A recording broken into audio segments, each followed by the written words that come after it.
This is Cargo Firdaus, and I'm presenting for Group 17, presenting our EDA. Well, first, we have inputted libraries. Well, this code reads a CSV file containing EDA data, likely from a sensor.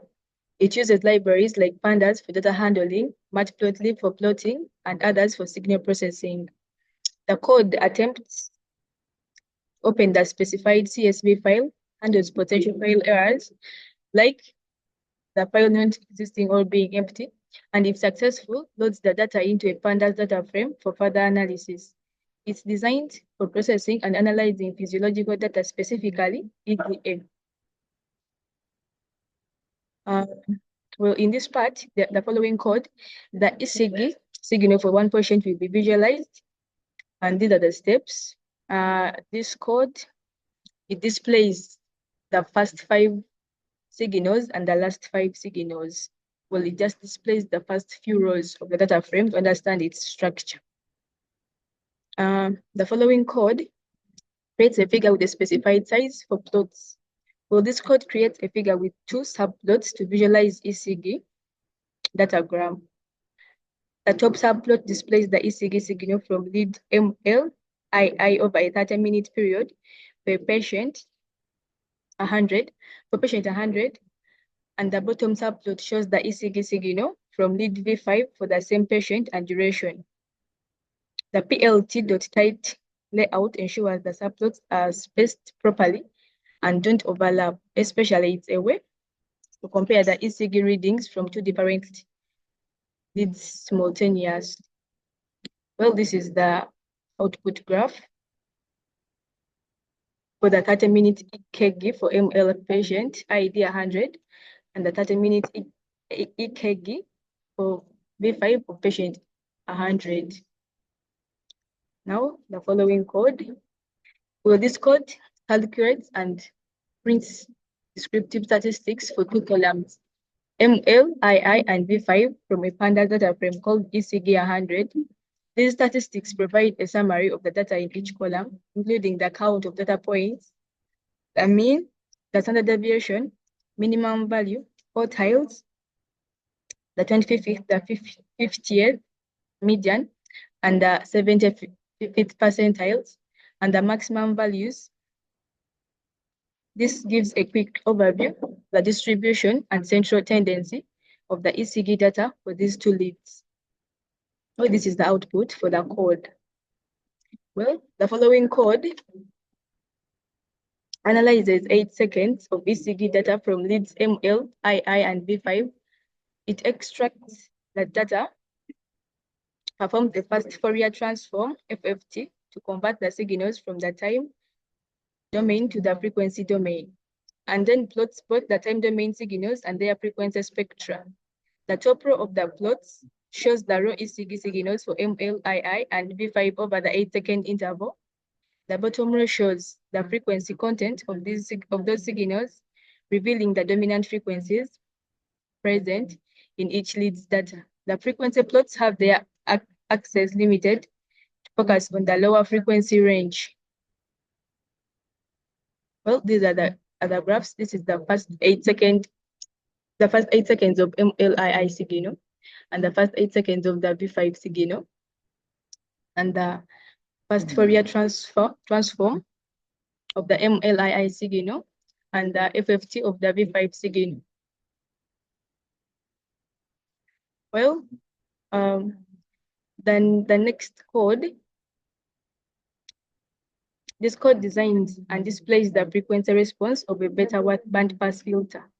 It defines the filter's cutoff frequency of 0.5 Hz, low cut, and 40 Hz high cut, and order of 4. It then calculates the filter coefficients B and A using the SciPy signal pattern. Finally, it plots the filter's frequency response, showing how the filter's gain varies with frequency.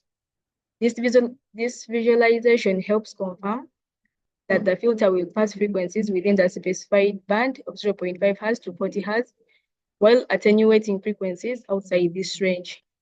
So this is the output graph. The Butterworth filter response, frequency response. This is the gain. it is plotted from frequency against the gain. This is how it moves. Well, the next code applies the previously designed bandpass filter to the MLII and V5 ECG signals. It uses SciPy signal field, which applies the filter forward and backward to avoid phase distortion. The code then plots both the original and filtered signals for each lead, the MLI and V5 on separate figures, allowing visual comparison of the effect of the bandpass filter. This helps to see how the filter removes noise or unwanted frequencies from the ECG signals, leaving primarily the desired frequency band. Well, these are the ECG signals for the MLII with bandpass filter. Well, the red ones show the original MLI ECG signal. Now the blue ones, they are the originals, and the red ones are the filtered. It is plotted from time measured in seconds and amplitude. And this was for the MLI, and the next one is the ECG signal for the V5 bandpass filter. Well, the blue ones are the original ECG signals, and the red ones are the filtered, still from time against amplitude. For now. Well, the next code, this one, this code takes the filtered MLI and V5 ECG signals from the previous bandpass filtering steps, calculates their fast Fourier transforms, and then plots both the filtered time domain signals and their frequency spectra. The top plots show the filtered ECG signals over time, and the bottom plots show the frequency content of these filtered signals. This allows visualization of the signal after the filtering process, confirming the removal of frequencies outside the desired band and highlighting the remaining frequency components. So these are the graphs. The first one displays the first 8 seconds of the MLII signal. This one, the first 8 seconds of the V5 signal, which I with time. Then the next one is the FFT of MLII filtered signal, and the other one is the V5 filtered signal. Well, my colleague will take you through the rest. In continuation, the EDA data set analysis, exported data set analysis.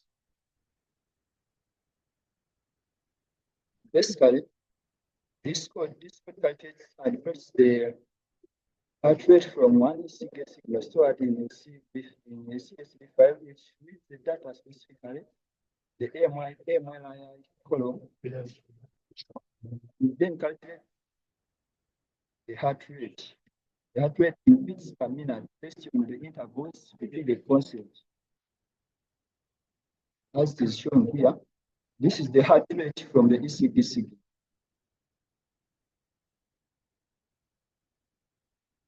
This code also performs frequency domain analysis of the ECG signal using fast Fourier transform FF, and it then calculates the FFT of an ECG signal YF and determines the corresponding frequencies XF.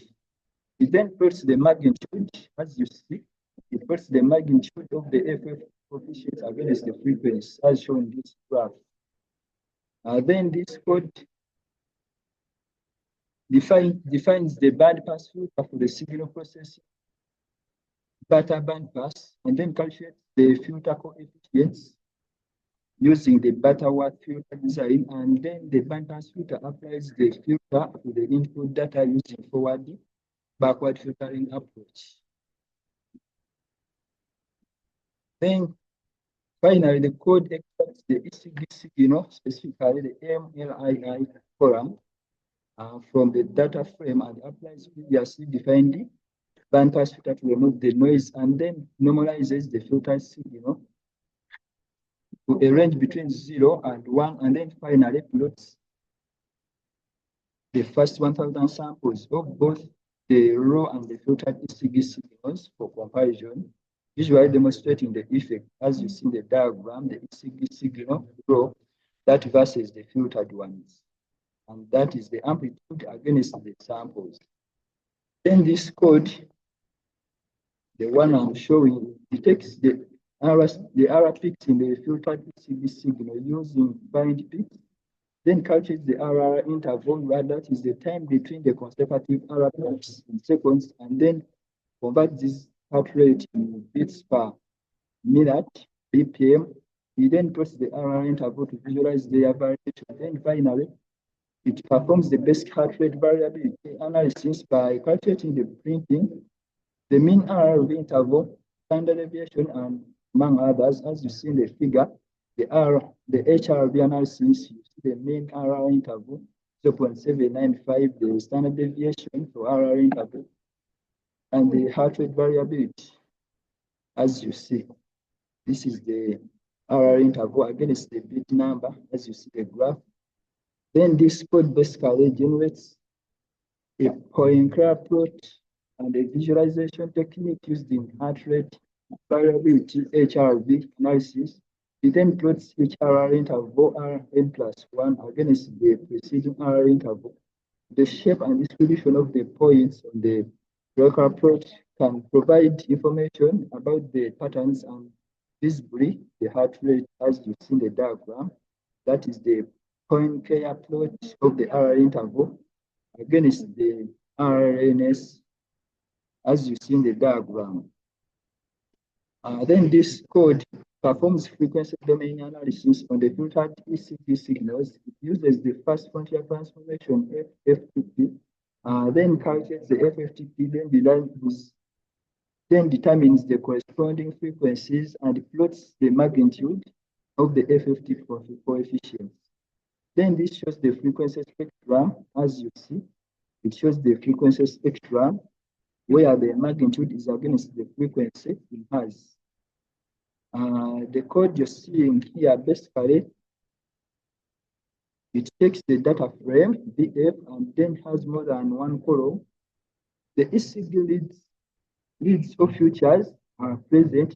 If so, it calculates correlation matrix between these columns using VF correlation. It then displays the correlation matrix as a heat map using seaborne CNS heat map as it was imported in the first part of the presentation, with the annotations showing the correlation efficient and the column map for visualization. And in turn, this helps understand the relationship between different ECG leads or filters. And finally, prints the graph as you see, the red, the blue, the dark blue, the orange ones, among others. That is the MLII. Basically, the code you're seeing calculates and deploys power spectral density PSD of the ECG signal, and it uses White's method, which calculates the PSD, returning the frequencies F and the power values PXX. The code then plots the PSD on a semi-algorithmic scale, where we shall see the y-axis, which is the common for PSD plots, showing the distribution of power across different frequencies. As you see that the power spectral density PSD, you're seeing power against the frequency it has. The code you're seeing, wavelet transform analysis. Wavelet transform analysis, the code calculates and waveform transform analysis. This code performs a continuous wavelet transformation on the ECG signal.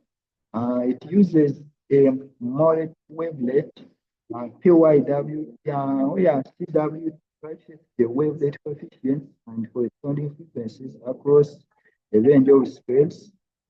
As you see, the code then displays the coefficient as a heat map, and it uses the IM creating a scalegram. This visualization also shows how the frequency coefficient of the ECG signal changes over time, and the x-axis represents time, whereas the y-axis represents the scale related to the frequency. Basically, that green color you're seeing is the magnitude of the wavefront coefficient. It indicates the presence of current times as you see the continuous wave wavelet transform, where you shall see frequency scale against time. Basically, the code you're seeing below the previous diagram, it creates an histogram of the ECG signals amplitude values. Basically, this histogram divides the range of the ECG amplitudes into 50 bins and counts how many data points fall into each bin. This visualization then shows the distribution of amplitudes in the ECG signal. Basically, it also indicates how frequently different amplitude values occur. It then helps you to understand the overall statistical characteristics of the signal amplitude as you see the ECG signal distribution where the frequency is against the magnitude as shown by that histogram. Then the code below it also generates the box plots to visualize the distribution of ECG amplitudes for AMLII and the V5, which in turn leads you to modify, and this includes other field data as the box plots are useful in showing the median, quartile, and potential outliers in the data. As you see, they provide a clear picture of the secret and the central tendency of the amplitude values for each field, allowing for easy comparison between the links. As you see, the box plot of the amplitude, the MRI and the V5, as you see the diagram. With that, that's all about our EAD, the exploratory data analysis, OEDA, as you see the code and everything. Thank you.